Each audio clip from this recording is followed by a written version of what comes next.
पानी के ब्रिज के लिए फाउंडेशन तैयार करना, वह भी पानी से बचते हुए, वाकई में चैलेंजिंग टास्क है। आपको ओशन के पानी का भी प्रेशर मैनेज करना है और साथ में फाउंडेशन भी तैयार करना है, और छोटी सी भी गलती पूरे स्ट्रक्चर को कोलैप्स कर सकती है। एक स्ट्रॉन्ग फाउंडेशन बनाने के लिए पानी में भी हमें ज़मीन की ज़रूरत होती है, जिसके लिए जियो टेक्निकल इन्वेस्टिगेशन की जाती है। और हमारा यहाँ पर टारगेट रहता है कि हमें बेड रॉक तक पहुँचना है, जो एक स्ट्रॉन्ग लेयर होती है। यह एक मशीन है जिसका नाम है कोन पेनिट्रेशन डिवाइस। सबसे पहले इसको ओशन के सरफेस तक भेजा जाता है। मशीन से एक कोन टाइप शेप की रोड बाहर निकलती है, जिसको पेनिट्रेट किया जाता है सरफेस लेयर में। अब यह रोड 2 टाइप का डेटा कलेक्ट करती है।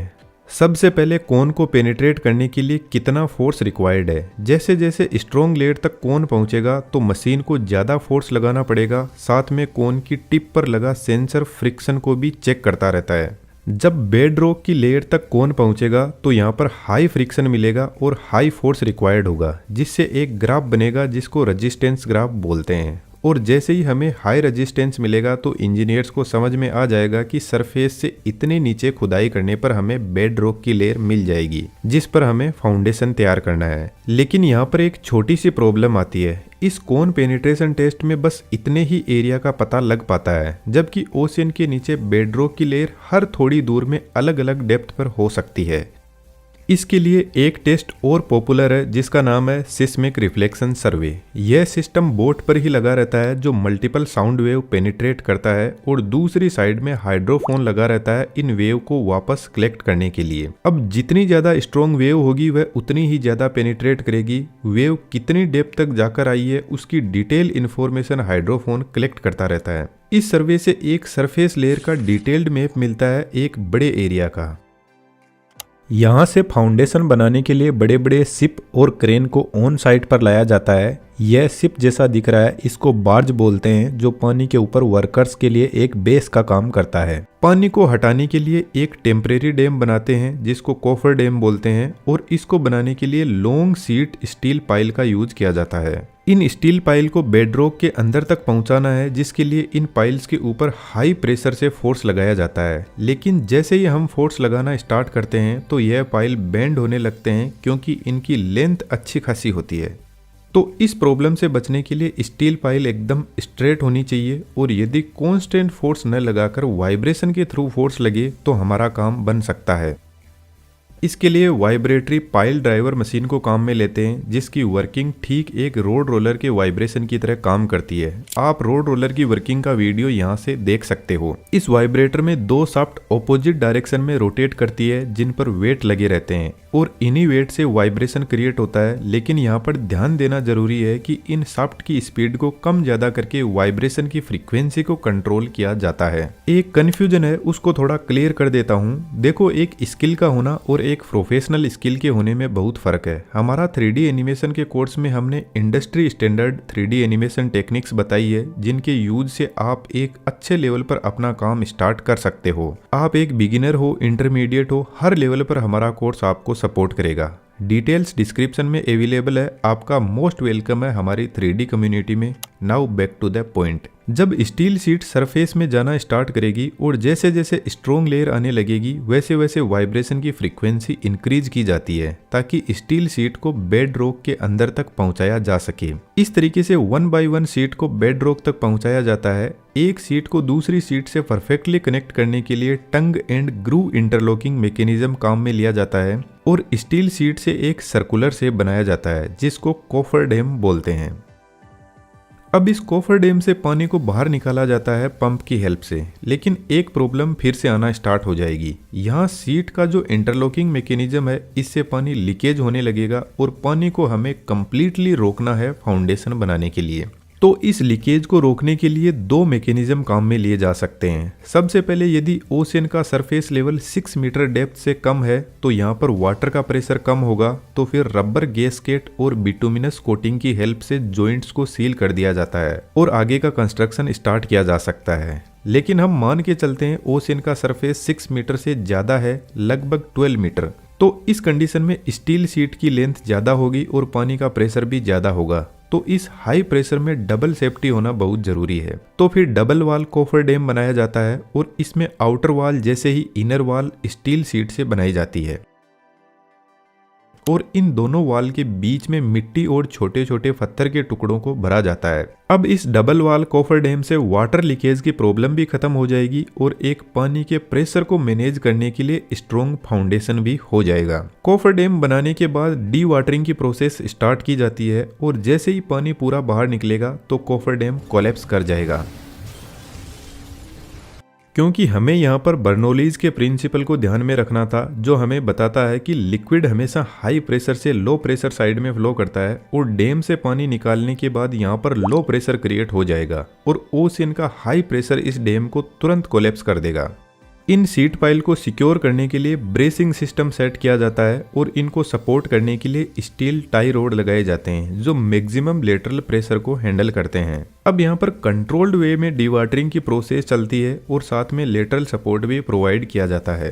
डीवाटरिंग के बाद फाउंडेशन का काम स्टार्ट किया जा सकता है, लेकिन जैसे ही डीवाटरिंग कंप्लीट होती है तो पाइल सीट के नीचे से पानी का रिसाव होने लगेगा, जिसका रीजन एक तो ओशियन का हाई प्रेशर है और दूसरा यदि स्टील पाइल पूरी बेडरॉक तक नहीं पहुंची तो भी पानी का रिसाव होने लगेगा। तो इस प्रॉब्लम से बचने के लिए कोई अलग से ट्रीटमेंट नहीं देना पड़ता है, इसका ट्रीटमेंट फाउंडेशन के साथ में ही स्टार्ट किया जाता है। यहाँ पर फाउंडेशन बनाने के लिए सबसे पहले मिट्टी की लेयर को क्लेम सेल बकेट एक्सकेवेटर से बाहर निकाला जाता है और बेडरॉक तक पहुंचा जाता है जहां पर फाउंडेशन तैयार करना है। यहाँ पर हमारा प्राइमरी टारगेट रहता है कि फाउंडेशन किसके लिए बनाया जा रहा है, किसी रोड या रेलवे के लिए या फिर ऑफशोर विंड टर्बाइन के लिए या फिर ओशियन लाइट हाउस के लिए। यदि इस फाउंडेशन पर बहुत ज़्यादा लोड आने वाला है तो हमें इसको थोड़ा यहाँ से और ज़्यादा स्ट्रॉन्ग बनाते हैं, जिसके लिए होलो स्टील पाइप्स को वाइब्रेटर की हेल्प से बेडरॉक के अंदर तक पेनिट्रेट किया जाता है और फिर ड्रिलिंग की हेल्प से पाइप के अंदर से रॉक को बाहर निकाला जाता है। इसके बाद में स्टील रीइंफोर्समेंट बार को सेट किया जाता है और फिर कंक्रीट से भर दिया जाता है। इस तरीके से कुछ पाइल फाउंडेशन बेडरॉक में तैयार किए जाते हैं। ध्यान रहे यहाँ पर अभी भी वाटर लीकेज स्टील सीट के नीचे से हो रहा है, तो यहाँ पर कंटिन्यूअसली पंप चलते रहते हैं पानी को बाहर निकालने के लिए। अब इस लीकेज को परमानेंटली सील करने के लिए कंक्रीट सील टेक्निक काम में ली जाती है। सरफेस पर रेगुलर पानी आ रहा है तो हमें पानी के साथ में ही कंक्रीट डालते हुए सील करना है। तो जनरली तो यह पॉसिबल नहीं है, पानी के साथ में यदि कंक्रीट डालेंगे तो वह मिक्स हो ही जाएगा। इस प्रॉब्लम से बचने के लिए ट्रिमी मेथड को काम में लिया जाता है, जिसमें एक लॉन्ग स्टील ट्रिमी पाइप होता है जो सरफेस तक पहुंचता है, लेकिन इसका बॉटम सरफेस एक प्लग से सील रहता है। यह फेस पानी के अंदर रहता है, सरफेस से थोड़ा सा ऊपर। ट्रिमी पाइप को इसलिए सील किया जाता है ताकि पानी पाइप के अंदर ना जाए, अदरवाइज फिर से वही कंक्रीट और सीमेंट पानी के साथ में मिक्स होने लगेगी। पाइप के ऊपर एक हॉपर लगा रहता है जिससे कंक्रीट को फिल करना स्टार्ट किया जाता है। यहाँ पर बहुत जरूरी है कि हॉपर कंट्रोल्ड और रेगुलर कंक्रीट की सप्लाई करता रहे। जैसे ही पूरा पाइप कंक्रीट से फिल होता है तो प्लग पर प्रेशर आता है और झटके से प्लग दूर हो जाता है और हेवीली डेंस्ड कंक्रीट हॉरिजॉन्टली फैलना स्टार्ट हो जाती है और पानी को दूर करने लगती है। अब यहाँ पर कंक्रीट और सीमेंट का मिक्सचर एक स्पेशल टाइप का मिक्सचर होता है जिसके अंदर एंटीवाश एजेंट को मिलाया जाता है, जो इंश्योर करता है कि सीमेंट के पार्टिकल पानी में जल्दी से ना फैले। अब जैसे जैसे यहाँ पर कंक्रीट का स्लैब बनता जाता है, ट्रिमी पाइप को ऊपर उठाया जाता है धीरे धीरे। लेकिन यहाँ पर सबसे इम्पोर्टेंट बात है कि एक तो पाइप का फेस कंक्रीट के अंदर की तरफ रहे और साथ में रेगुलर कंटिन्यूअस कंक्रीट का फ्लो चलता रहे। अदरवाइज यदि पानी को थोड़ा सा भी टाइम मिल गया तो वह कंक्रीट के साथ में मिक्स होने लगेगा और पूरे फाउंडेशन को खराब कर देगा। यहाँ पर कुछ लोग कंफ्यूज हो सकते हैं कि नीचे पानी पड़ा है और ऊपर से आप कंक्रीट इसमें डाल रहे हो तो पानी कैसे मिक्स नहीं होगा। तो इसको मैं आपको एक एग्जांपल से समझाता हूँ। जैसे मेरे पास में एक जार है जिसमें शहद रखा हुआ है और इस शहद को मैं पानी में डालता हूँ ऐसे ही सीधा ही ऊपर से, तो जनरली कुछ टाइम बाद में शहद पानी के साथ में मिक्स हो ही जाएगा। लेकिन यदि मैं इस छोटे से पाइप के थ्रू शहद को इस ग्लास के बॉटम तक पहुंचा दूं सेम ट्रिमी मेथड जैसे, तो शहद की जो आउटर लेयर है वह पानी के कांटेक्ट में आएगी, बाकी पानी के कांटेक्ट में ही नहीं आएगी। तो वह पानी में मिक्स कैसे होगी और आप तब तक यहाँ पर शहद को पानी में डालते जाओगे जब तक शहद का एक मजबूत फाउंडेशन ना बन जाए। तो यहाँ पर आप शहद की जगह कंक्रीट समझ सकते हो जिसकी डेंसिटी पानी से बहुत ज्यादा है और इस मेथड से यहाँ पर सक्सेसफुली वाटर को सील कर दिया जाता है। अब यहाँ से ब्रिज को बनाने के लिए स्ट्रॉन्ग रीइंफोर्स्ड स्टील बार का फाउंडेशन तैयार किया जाता है। क्योंकि यह फाउंडेशन हमेशा पानी में रहता है तो हमेशा स्ट्रॉन्ग मटेरियल को ही सिलेक्ट करना जरूरी है। जब पूरा स्केलेटन बनके तैयार हो जाएगा तो फिर इसके अंदर कंक्रीट को भर दिया जाता है। आफ्टर 30 डेज यह फाउंडेशन इतना मजबूत हो जाता है कि आप इस पर ट्रेन या रोड भी बना सकते हो। अब यहाँ से कोफर डैम का काम कंप्लीट हो जाता है तो इसको हटाया जाता है, लेकिन कंक्रीट सील बेस से यदि स्टील पाइप को हटाया गया तो फाउंडेशन में प्रॉब्लम आ सकती है, तो इसको कंक्रीट सील लेवल से कट कर दिया जाता है। कोफर डैम टेक्निक की कुछ लिमिटेशंस है, ये 12 मीटर डेप्थ से ज़्यादा नहीं जा सकते, तो फिर इसके लिए पाइल फाउंडेशन मेथड यूज किया जाता है जिसमें बड़े बड़े स्टील पाइप को वाइब्रेटरी ड्राइवर मशीन से ओशन के अंदर पेनिट्रेट किया जाता है और फिर पानी को इसके अंदर से बाहर निकाल दिया जाता है और इसके बाद में स्टील रीइंफोर्समेंट बार को इसमें डालकर कंक्रीट से भर दिया जाता है। इससे भी एक मजबूत फाउंडेशन तैयार होता है। इसके अलावा एक और इम्पोर्टेंट मेथड है जिसको केसन मेथड बोलते हैं। इसमें कुछ इस टाइप का स्ट्रक्चर जमीन पर ही बना लिया जाता है और फिर पानी में डिप कर दिया जाता है। इसके अंदर अलग अलग टाइप के केसन काम में लिए जाते हैं जिनकी टेक्नोलॉजी अलग अलग तरीके से काम करती है। इन सभी मेथड को हम किसी और वीडियो में डिटेल से डिस्कस करेंगे। उम्मीद करता हूँ वीडियो आपको पसंद आया होगा और ऐसा है तो आपका छोटा सा सपोर्ट हमारे लिए बहुत इंपॉर्टेंट है। हमारे साथ में आप जुड़ सकते हो चैनल की मेंबरशिप के थ्रू। ऐसा एनिमेशन आप सीखने में इंटरेस्टेड हो तो हमारे बेहतरीन एनिमेशन के कोर्स को ज्वाइन कर सकते हो। Thank you.